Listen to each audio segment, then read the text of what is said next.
Let's read from Gospel of Mark chapter 14 verse 1 and 2. Let's read 14 verse 1 and 2. We read like this. It was 2 days before the Passover.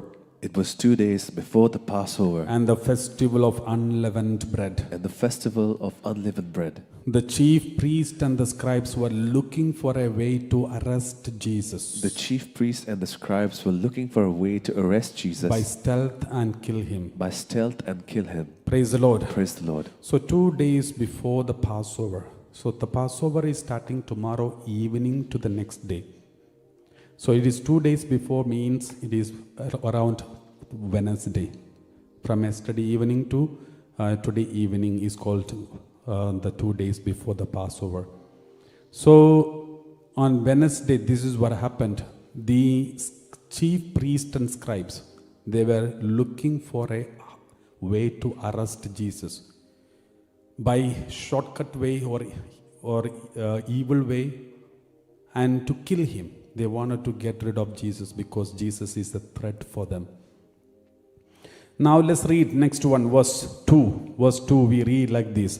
For they said, not during the festival, during the festival, or there may be a riot among the people. or there may be a riot among Now the people. these chief priests and scribes, they had a big problem. They want to get rid of Jesus.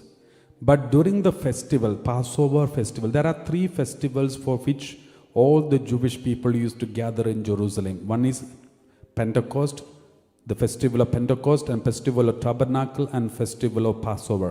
These 3 festivals, all the Jewish people, especially the male, they come together in Jerusalem temple. They all gather in Jerusalem temple and surrounding places. Huge number, millions used to come. So therefore, it's a huge number of gathering in Jerusalem festival time. And many of them have seen the miracles of Jesus. Many of them have heard the preaching of Jesus. Many of them are really followers of Jesus. And therefore, if the scribes and chief priests and the soldiers come to catch Jesus publicly when in Jerusalem temple or Jerusalem, any area of Jerusalem, there will be big riot because there are so many followers of Jesus. They will create problem. Therefore, they knew it is dangerous for them to catch Jesus or arrest Jesus. People will riot. And in case, if they arrest Jesus, maybe from any of the houses, maybe nearby places of Jerusalem, and if somebody comes to know that Jesus is arrested, there will be again another problem. Because they will question on what ground they arrest Jesus. Because in fact, Jesus has not done anything wrong against the Roman law. And therefore, there is no reason for arrest. So everyone will question the authorities. On what ground Jesus is going to be arrested. Now the only way is to arrest Jesus when Jesus is not in among the people. When he is hiding, when he is alone somewhere, then go and arrest him. When he is alone somewhere. But nobody knows where Jesus is alone. When Jesus is going to be alone, where he is going to be alone, where is he going to be staying, and all these things nobody knows. Therefore, the chief priest and the scribes, they decided to by somebody who is so closely following Jesus. They wanted to buy someone. And they came to know Jesus has got some close followers, around 12 of them, 12 followers of Jesus.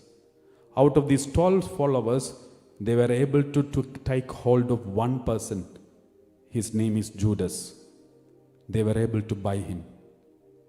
My dear brothers and sisters, this is very important. We are all followers of Jesus. Can the evil one buy us? Here, there is a beautiful passage in the Gospel of Mark, chapter 14, after 2, verse 2, and after 3 onwards. Verse 3 onwards, there is a incident mentioned, Bethany incident. A woman comes and destroys the alabaster jar and all costly ointment is poured out on Jesus. And the whole story is narrated until verse 9. And then again, there is verse 10, for chapter 14, verse 10. We read Judas Iscariot, who is betraying Jesus for 30 pieces of silver coin. It's so beautiful to see these two contradictions. One sinner woman who is ready to sacrifice 300 denarii,